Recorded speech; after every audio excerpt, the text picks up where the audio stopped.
Dès les années 1530, la bella maniera italienne se répand au-delà des frontières de l'Italie. Nous verrons dans ce chapitre qu'entre imitation et idiosyncrasie, les arts français, espagnols ou encore anglais ont chacun développé une manière propre. François Ier, roi de France de 1515 à 1547, appartient à la dynastie des Valois. Amateur d'art et désireux de rivaliser avec la splendeur des cours italiennes, il favorise largement le développement des arts en France.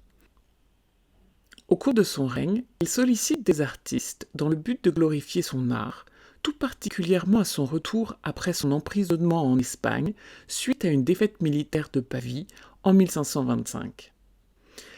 Il s'agit de réaffirmer par l'image le pouvoir du roi et sa place de souverain puissant en Europe. Roi bâtisseur, il fait construire notamment le château de Chambord dans la vallée de la Loire et entreprend ensuite des transformations au vieux château de Fontainebleau dans la région parisienne. C'est par les décors de cette résidence que nous allons commencer ce chapitre. L'art qui se met alors en place en France sera baptisé la première école de Fontainebleau, expression utilisée pour la première fois par l'historien Adam van Bartsch au début du XIXe siècle. S'il est indéniablement tourné vers l'Italie dans un premier temps, nous verrons que cet art nouveau est aussi une synthèse de plusieurs esthétiques différentes.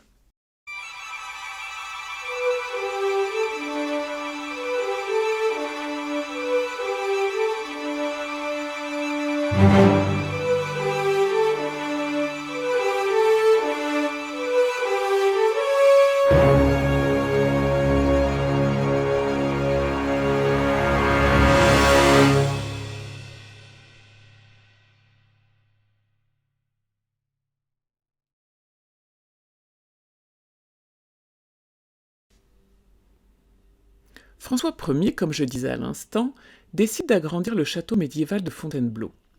Le souverain fait construire entre 1528 et 1530 une grande galerie d'apparat de 64 mètres de long et 5 mètres de large qu'on appelle la galerie François Ier. Elle se situe au premier étage du château. Elle permet de relier les appartements du roi, dans le vieux donjon, à la chapelle de la Trinité. Il en confie la décoration à deux artistes italiens, Rosso Fiorentino et le Primatis. Rosso Fiorentino, de son vrai nom Giovanni Battista di Jacopo, formé à Florence, comme son nom l'indique, arrive à Fontainebleau en 1530, où il est pensionné par le roi et naturalisé français.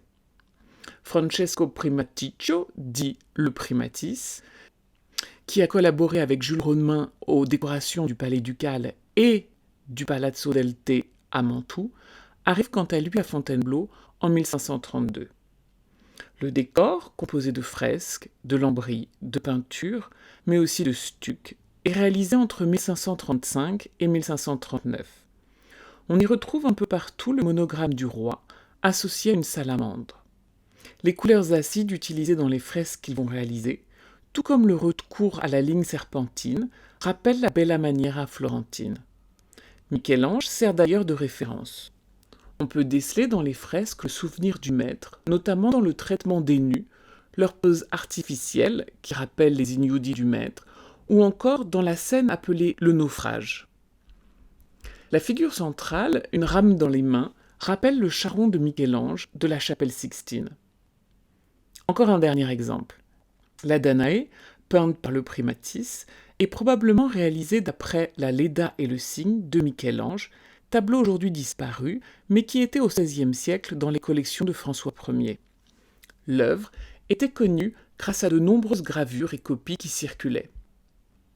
Le corps sinueux de la jeune femme est robuste, comme ceux de Michel-Ange ou de Jules Romain. Les peintures sont réparties en deux groupes de 6 fresques, de part et d'autre de la galerie.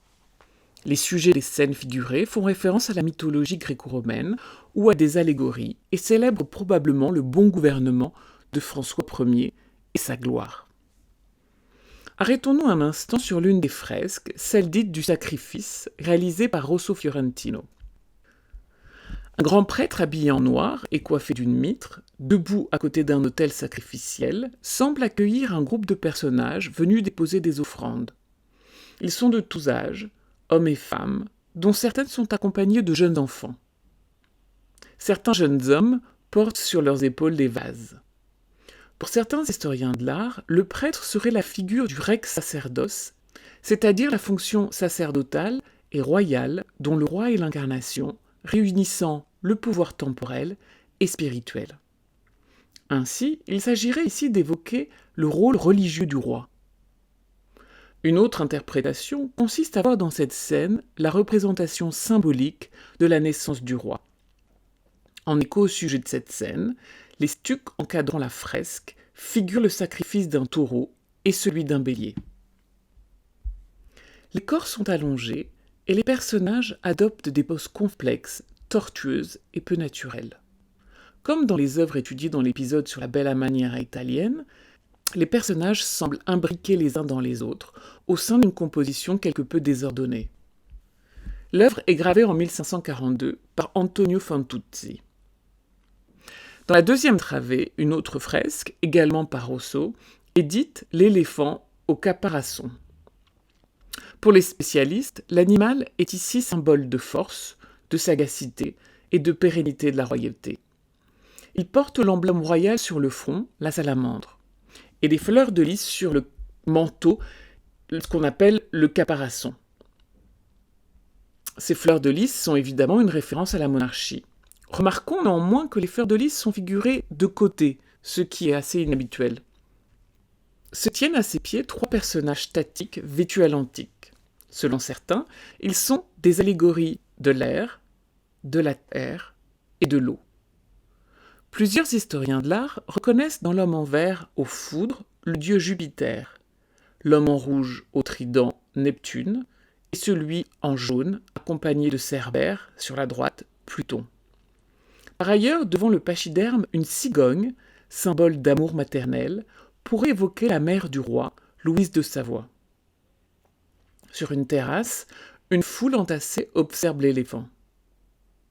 Les stucs illustrent l'histoire d'Alexandre le Grand, avec par exemple le héros tranchant le nœud gordien sous la fresque.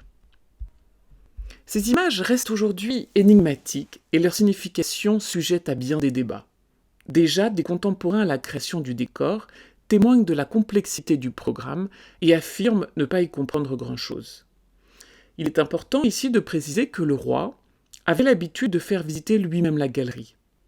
Il détenait ainsi probablement les clés de lecture de cet ensemble iconographique.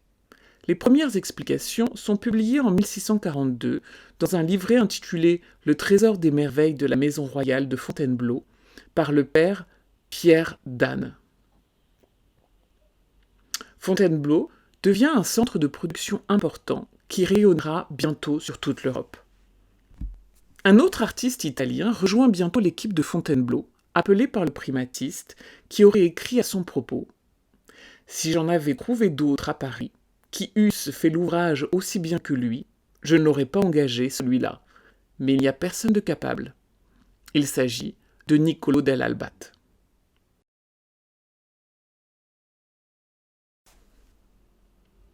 Niccolò dell'Albate est originaire de Modène. Durant sa formation italienne et le début de sa carrière, à Bologne notamment, il s'intéresse aux œuvres du Corrège et du Parmesan. Il arrive donc à Fontainebleau en 1555 et y reste jusqu'à la fin de ses jours. Ce tableau est vraisemblablement une commande de François Ier pour la décoration du château de Fontainebleau. La toile est intitulée « Histoire d'Aristée ». Au premier plan, sur la gauche, Aristée poursuit Eurydice, le jour de ses noces. Dans sa fuite, cette dernière est mordue par un serpent venimeux. La blessure est létale, raison pour laquelle on voit au centre de la composition la nymphe représentée morte, couchée sur le sol et la tête rejetée en arrière. Sa pose, le bras droit replié, rappelle les Vénus allongées de Titien. Au second plan, toujours sur la gauche, le poète Orphée charme les animaux de son chant. Le corps aux proportions allongées d'une des compagnes d'Eurydice suit une ligne serpentine et rappelle les figures du Parmesan. Le paysage, aux accents flamands, prend une ampleur et une importance nouvelles dans la toile, comme d'ailleurs dans son tableau « L'enlèvement de Proserpine » vu dans un épisode précédent. Les deux toiles auraient d'ailleurs été conçues en pendant. Les architectures fantastiques, traitées dans les tons bleus, confèrent une atmosphère fabuleuse à la scène. La touche du peintre, dans le traitement des figures comme du paysage, est rapide et apparente, un peu à la manière des Vénitiens. L'artiste adapte ainsi les formules de la belle manière au genre du paysage mythologique, dont il est l'un des principaux spécialistes européens au deuxième tiers du XVIe siècle. L'arrivée de ces artistes italiens en France suscite évidemment l'intérêt de leurs homologues français, dans le cadre de ce qu'il est convenu d'appeler l'école de Fontainebleau. Les modèles sont diffusés grâce à la gravure. Chez Jean Clouet, la référence aux formes élégantes et épurées de Rousseau se mêle aux modèles néerlandais et léonardesques.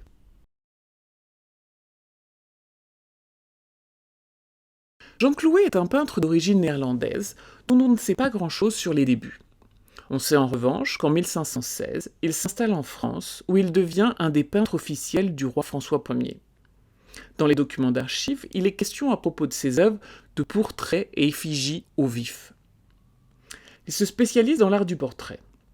Dans celui-ci, réalisé vers 1530, le souverain est représenté en buste, le visage de trois quarts et sur un fond de damas cramoisi. L'artiste réalise, comme à son habitude, un dessin préparatoire à la pierre noire et sanguine très précis avant l'exécution de l'œuvre définitive. Les rehauts de sanguine permettent de rendre la teinte de la peau et ainsi de donner un effet de vie au dessin. Ce grand tableau de 96 cm de haut sur 74 cm de large est un portrait officiel ou portrait d'apparat du souverain placé dans le château de Fontainebleau. Pourtant, aucun attribut royal ne figure dans le tableau. Pas de sceptre ou couronne, ni de manteau de sacre ou encore de salamandre, l'emblème royal, comme on l'a déjà vu. Seulement dans la tenture de brocart derrière, on peut voir une couronne fleur-de-lysée stylisée. Le peintre reprend en cela une tradition française que l'on retrouve dans le portrait du roi de France Charles VII par Jean Fouquet, peint entre 1450 et 1455, figuré également de trois quarts, sans insignes royaux, ou ce portrait encore plus ancien de Jean de Lebon, conservé au Louvre. La pose de trois quarts, et non frontale ou de profil, est reprise de l'art néerlandais. Elle permet de donner un effet de vie et de réel. Le roi tient dans une main un gant en cuir et dans l'autre la garde ouvragée magnifiquement d'une épée. Il porte un collier tout aussi précieux, dont le médaillon central représente l'archange Michel. Il s'agit du collier de l'ordre de Saint-Michel, dont il est le grand maître, et qui a été fondé en 1469 par Louis XI pour récompenser les serviteurs de la couronne. Le somptueux habit du souverain est peint avec une grande précision dans le rendu soyeux du satin et la finesse des broderies. Il est coiffé d'un béret noir serti de plumes d'autruche et bijoux que l'on retrouvera ensuite dans plusieurs de ses portraits. Le visage est également peint avec grand soin. Le modèle regarde le spectateur, un léger sourire aux lèvres. S'il émane du portrait l'impression d'autorité et de puissance, le roi est finalement figuré comme un courtisan, selon le modèle donné par Balthazar Castiglione dans son livre du courtisan, publié en 1528. Il est intéressant de remarquer qu'un favori du roi, Claude de Guise, premier duc de Guise, commande à Jean Clouet un portrait dans lequel il est figuré dans une pose et des habits proches de ceux de François Ier. On retrouve dans plusieurs cours cette imitation des courtisans du monarque dans des portraits qu'il commande. Clouet peint vers 1540 un autre portrait du roi de France sur cette miniature sur feuille de vélin qui mesure 27 cm de haut sur 22 de large. Le souverain est représenté à cheval, de trois quarts, vêtu d'une armure d'apparat et son épée attachée à la ceinture. Dans la main droite, le roi tient une masse d'armes dorées. Sa monture est également parée de somptueux ornements de parade. Le harnachement, ou caparaçon, est composé de motifs d'entrelacs en lanière de cuir cramoisi. La conservatrice du Louvre, Cécile Scalierez, voit dans le dessin des caparaçons la reprise de l'emblématique du souverain, le double nœud lâche en forme de 8, que l'on retrouve d'ailleurs, soit dit en passant, dans le costume du précédent portrait. Le harnais est surmonté de plumes colorées. Le couvre-chef du roi, un béret noir bordé de plumes blanches, n'est en revanche pas militaire. Il s'agit très certainement d'une marque distinctive. Le roi porte en effet, comme nous l'avons vu, ce type de chapeau dans pratiquement tous ses portraits.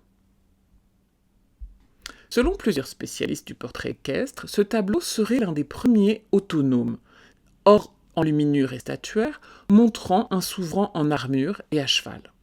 La formule rencontrera par la suite un immense succès, au moins jusqu'au XVIIIe siècle. Le personnage se détache sur un fond bleu très soutenu, souvent utilisé dans l'art de la miniature au XVIe siècle. La teinte peut avoir été choisie en référence au bleu roi français, comme dans l'exemple de cette enluminure du peintre Noël Bellamare.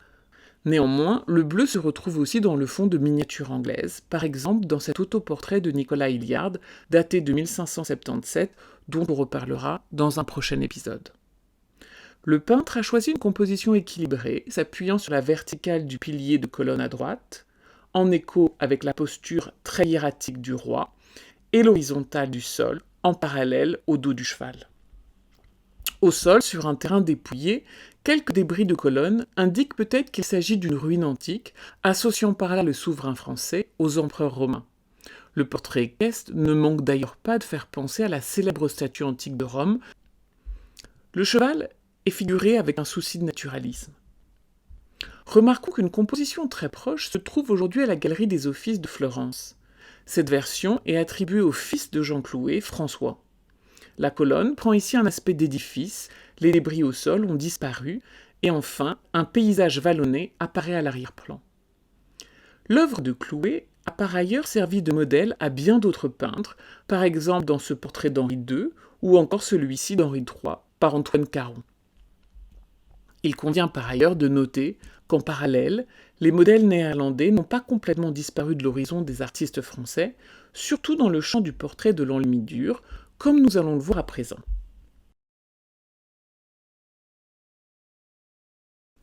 Nous allons à présent parler d'une autre miniature réalisée par Corneille de Lyon en 1536. Ce nom n'apparaît qu'à la fin du XIXe siècle.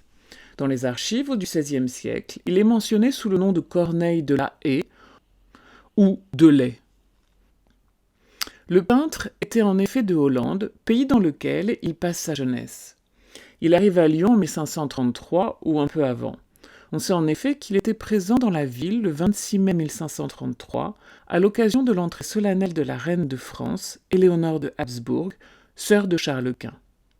On sait qu'il existait une communauté flamande d'artistes à Lyon qui ont probablement accueilli notre artiste arrivé de La Haye. Cécile Scalierez affirme que ces portraits s'inscrivent dans le lignage Jacob Cornelis Hodstanen, de Lucas de Leyde et encore Hans Holbein l'Ancien. Il semble toutefois que les rapprochements les plus pertinents renvoient Corneille de Lyon à l'art de l'enluminure et de la miniature autonome qu'il a pu puiser aussi bien en Hollande qu'en Flandre et dont il est l'un des premiers représentants en France avec son compatriote Jean Clouet. Il obtient le titre de peintre de la Maison du Dauphin en 1541, après avoir réalisé plusieurs portraits des membres de la famille royale, comme ce portrait du dauphin Henri II, réalisé vers 1536, un des seuls portraits d'apparat qu'a réalisé Corneille. Pourtant, malgré sa fonction de peintre de cour, il reste à Lyon. Dans le même temps, il peint également des gens de plus basse extraction, comme des marchands ou gens de lettres. Il s'agit ici d'un portrait d'homme, en buste, dont plusieurs historiens pensent qu'il s'agit de Clément Marot, poète à la cour de Marguerite de Navarre. Notons néanmoins que cette attribution du poète ne fait pas l'unanimité chez les historiens de l'art. Le modèle est peint avec un grand souci de naturalisme qui rappelle les maîtres flamands, comme par exemple ici ce portrait de Jos van Cleve. Il rend avec beaucoup de détails et de précision les pilosités de la barbe, des cheveux, mais aussi les lèvres et les yeux. Le personnage regarde le spectateur avec intensité. Remarquons que les personnages de cour portraiturés, comme ici Henri II, regardent plutôt vers l'horizon. Les vêtements sont peints avec le même souci de précision. Le portrait est sobre, aucun élément ostentatoire ne venant orner l'effigie. L'homme est habillé simplement et porte la faluche, coiffe des étudiants. Le visage se détache sur un fond vert-jaune uni, sans aucun élément de décor. La teinte choisie, en écho avec la carnation du visage, permet de donner une harmonie à la composition. Le jeune homme est peint dans une attitude très naturelle. Son corps et son visage sont vus de 3/4, pose caractéristique des portraits de Corneille. La lumière est traitée de manière très subtile. Le nombre important de portraits qui restent aujourd'hui de ce peintre, tous de petits formats peints à l'huile sur bois, témoigne de son succès. Il a réalisé environ 150 tableaux répertoriés, produits en une quarantaine d'années. L'ombre portrait du bord du panneau suggère la présence d'un cadre architecturé, comme dans cet autre portrait conservé au musée de Lyon, homme au béret noir, tenant une paire de gants, réalisé vers 1530. Le cadre, dans lequel notre tableau est présenté au musée du Louvre, date du XIXe siècle.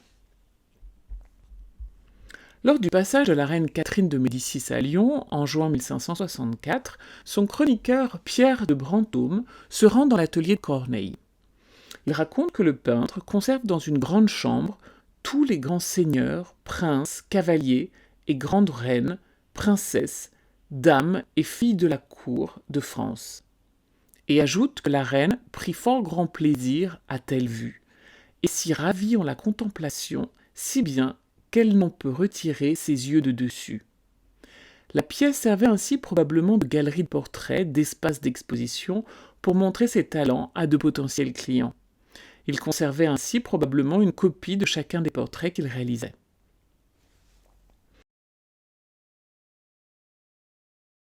Les modèles italiens ont aussi marqué un peintre français nommé Jean Cousin. Ils sont associés dans son art à un goût pour l'antique et l'art vénitien. Selon les spécialistes de la peinture française du XVIe siècle, ce tableau serait le premier nu de la peinture française, de grand format.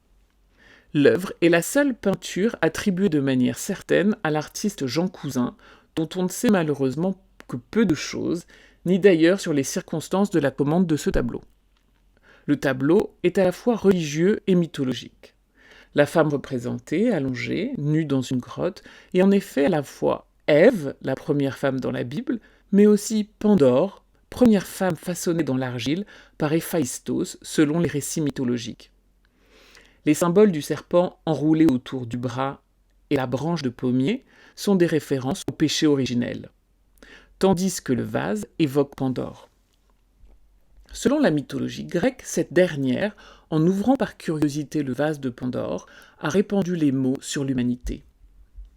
La pose du personnage et son modelé rappellent les modèles des peintres italiens et plus particulièrement les nus allongés de Titien et Giorgione, comme par exemple ici la Vénus d'Urbino. Les proportions de son corps paraissent néanmoins plus allongées que chez les deux Vénitiens.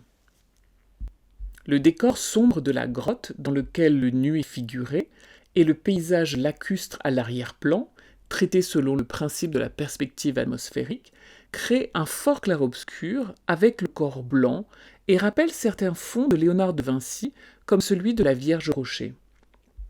Si l'aspect italianisant de l'œuvre est évident, les modèles français ne doivent pas être sous-estimés. Le traitement des chairs, à l'aspect de porcelaine, se rapproche de tableaux de Jean Clouet, comme la Dame au bain par exemple.